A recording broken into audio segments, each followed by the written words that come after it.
মঙ্গলদৈত প্ৰায় ৩ শতাধিক থলুৱা ঠিকাদাৰৰ হাহাকাৰ। অনা অসমীয়া কোটিপতি ঠিকাদাৰৰ তৎপৰতাত দিক বিদিক হেৰুৱাইছে সাধাৰণ ঠিকাদাৰে। দৰঙৰ জলসিঞ্চন বিভাগত কাম কৰাৰ বিনিময়ত ১৪-১৫ চনৰ পৰা এটকাও লাভ কৰা নাই একাংশ থলুৱা অসমীয়া ঠিকাদাৰে। ইয়াৰ বিপৰীতে মোটা কমিছনৰ বিনিময়ত একাংশ অনা অসমীয়া ঠিকাদাৰে অধিক ঠিকা আবণ্টন লাভ কৰাৰ লগতে কামৰ বিনিময়ত কোটি কোটি টকাও লাভ কৰি আহিছে।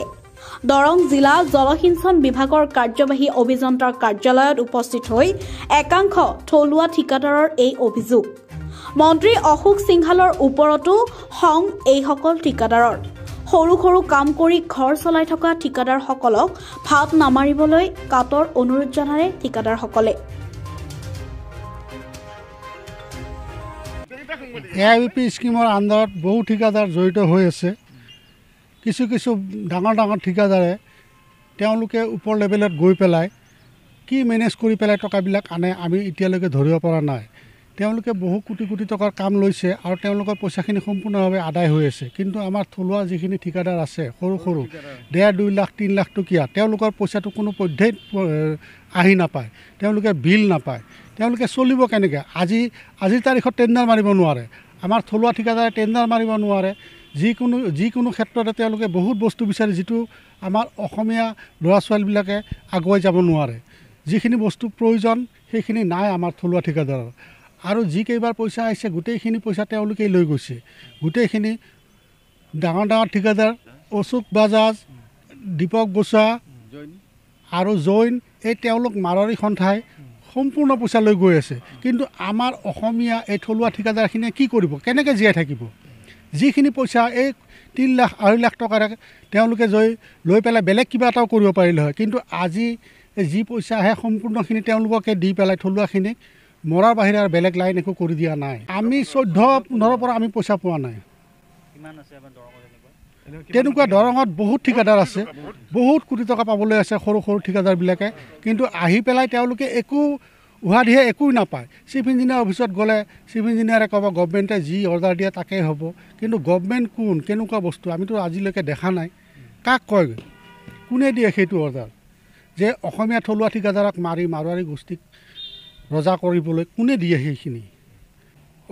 অসমীয়া কি শেষ হৈ গ'ল নেকি? অসমীয়া ভাত খাব নালাগে নেকি? পেটে মৰাৰ বুদ্ধি কৰিছে তেওঁলোকে। আজি আমাৰ মাননীয় মুখ্যমন্ত্ৰী ডাঙৰীয়াই যদি এই সম্পূৰ্ণ তদন্ত কৰি পেলাই অসমীয়া থলুৱা ঠিকাদাৰখিনিক এই বিলখিনি সকাহ যেন দিয়ে তেওঁ, আৰু বিভাগীয় মন্ত্ৰীয়েও সেইখিনি চাব লাগে। অসমীয়া থলুৱা ঠিকাদাৰখিনিক কিভাৱে কেনেকৈ আগুৱাই নিব, কেনেকৈ জীয়াই থাকিব সেইখিনি ভাবিব লাগে। 3-4শ মান হ'ব। হয়, এই অফিচত হয়, অকল এইটোতেই আছে।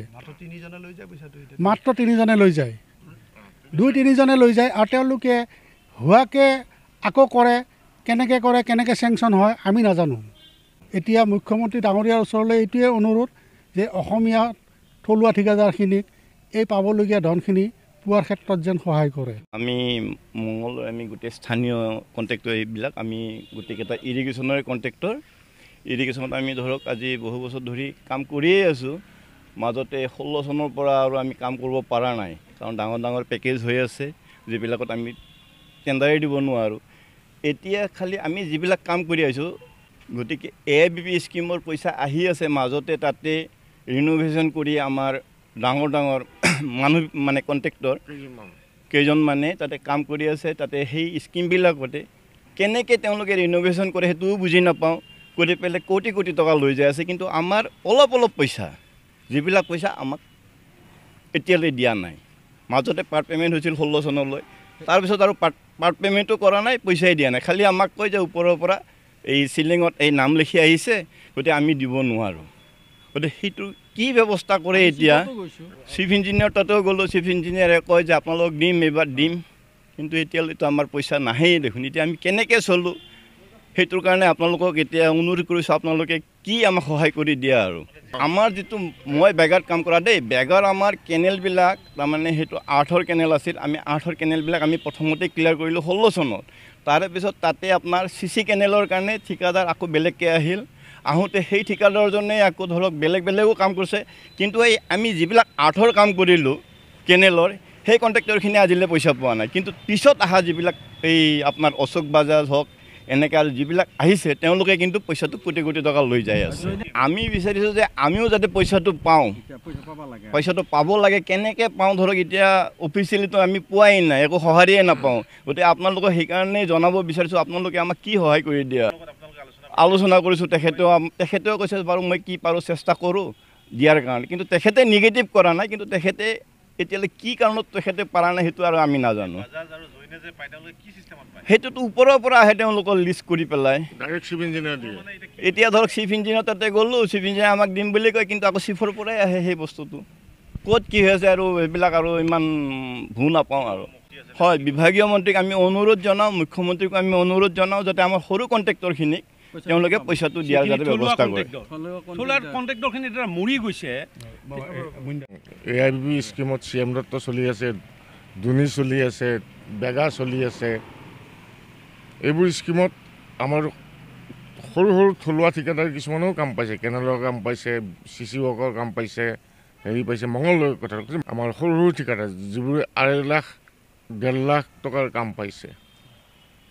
ইয়াৰ আগতে কিন্তু পইচাখিনি ঠিকে চিলিং ঠিকে আহি আছিল, কিন্তু এই জলসিঞ্চন মন্ত্ৰীজন বহাৰ পিছৰ পৰাই ছিষ্টেম এটা ওলটি গ'ল, য'ত নেকি এক্সিকিউটিভ ইঞ্জিনিয়াৰৰ কোনো পাৱাৰ লিষ্ট বনাই দিলে।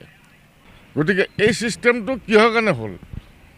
কাৰণ আমি দেখিছোঁ AIBB স্কিমত পইচা আহি আছে, তাতে আমাৰ অনাঅসমীয়া ঠিকাদাৰ কিছুমান ডাঙৰ ডাঙৰ কোটিপতি, ডাঙৰ ডাঙৰ ঠিকাদাৰ হেৰিয়া তাৰে সিংহভাগ লৈ গৈছে, কোটিৰ ওপৰত লৈ গৈছে। বাকী ঠিকাদাৰখিনিয়ে ক'ৰবাত 5%, 10%, কেতিয়াবা 1%ও নাপায়, গোটেইখিনিয়ে লৈ যায়। গতিকে পইচাটো আহি চৰকাৰৰ ঘৰত জমা হোৱাৰ পিছতে নিশ্চয় ওপৰত লেভেলত, দিছপুৰ লেভেলত কিবা এটা দুৰ্নীতি সংঘটিত হ'ব লাগিব। কাৰণ সেই ডাঙৰ ঠিকাদাৰকেইটাই তাতে গৈ হয়তো মাননীয় মন্ত্ৰী জলসিঞ্চন মন্ত্ৰীজনক হেৰি কৰে, তেওঁ চিফ ইঞ্জিনিয়াৰক নিৰ্দেশ দিয়ে অমুক টকা দিব আপুনি চিলিং, সেই হিচাপে ইঞ্জিনিয়াৰলৈ CM-এ চিফ ইঞ্জিনিয়াৰে পঠিয়াই দিয়ে। ইয়াত চিফ ইঞ্জিনিয়াৰৰ কিছুমান উপায় নাইকিয়া হৈ গৈছে। এওঁলোকৰ হাত কমপ্লিট বান্ধা, আৰু যিবোৰ টেণ্ডাৰিং পৰে সেইবোৰ টেণ্ডাৰিং আমি থলুৱা ঠিকাদাৰে দিব নোৱাৰা কৰি দিছে। আনুস্মানিকৰ সংখ্যাটো এনেকম বঢ়াই দিয়ে বা নৰ্মছবোৰ এনেকম লগাই দিয়ে, আচৰিত ধৰণৰ কথা হৈছে।